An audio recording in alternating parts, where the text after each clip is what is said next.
xilli ay xaaladda masjidka barakaysan ee al-aqsa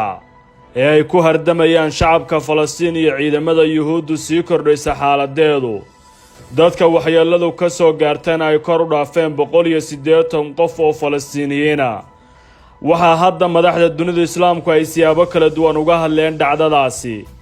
dowladda qatar ayaa ku dhawaaqday shir degdeg oo ay yeeshaan wadamada carabta kaasoo looga wada hadlayo arrimaha haysta shacabka falastiin iyo waliba go'aanka cusub ee yuhuuddu ay ku gaartay in dhismaha masjidka iyo agaarkiisa ay noqdaan xaafado ay leedahay Israa'iil lagana barakiciyo shacabka falastiin ee degan masjidka al-aqsana loo bedelo goob yuhuuddu ay u aaminsan tahay goob cibaado oo iyadu ay leedahay dalalka Sacuudi Carabiya Imaaraadka Kuwait Bahrain Urdun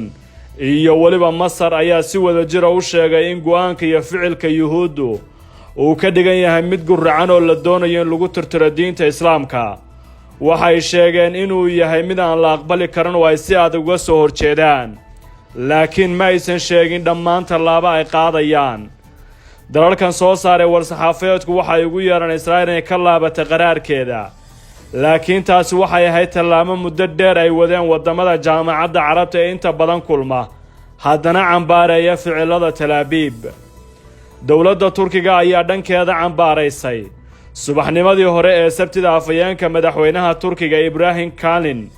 ayaa sheegay inaysan Ankara indhaha ka laaban doonin waxa ka socda masjidka barakaysan ee al-Aqsa waxa uu sheegay in yuhuudda uga digeen ficiladan laakiin ay ka dhagaha ka furaysteen İlk kıblemiz 3 dinin kutsal şehri Kudüs'ten madaxweynaha Turkiga Recep Tayyip Erdogan ayaa noqday hogaamiyaha sida cad mar kale uga hadlay dhacdada al-Aqsa waxaana uu cusboonaysiiyay go'aankiisa hore ee ku wajahnaa inaan looga ogolaan karin Israa'iil inay degto al-Aqsa ay tahay goob barakaysan oo ay tahay in la difaaco Erdogan waxa uu kale cadeeyay in qaraarka yuhuuddu ku dhaqaaqday ay tahay faldambiyad ka dhana bini'aadantinimada lagu xisaabtami doono oo aysan Ankara ka hari doonin Erdogan kama gaban inuu sheego in ficilada Israa'iil falka ay qaadaysa cawaaqibtiisa ay mari doonto Turkiguna uusan gacmaha ka laaban doonin isagoo reer galbeedka ku sifeeyay kuwa dhinacii ay doonaan la aado aragtida kana aamusan go'aanada baalmasa sharciga caalamiga iyo waxa ay ugu yeeraan xuquuqda caalamiga Turkiga ayaa hore u garab istaagtay Falastiin markii ay go'doomiyeen yuhuudda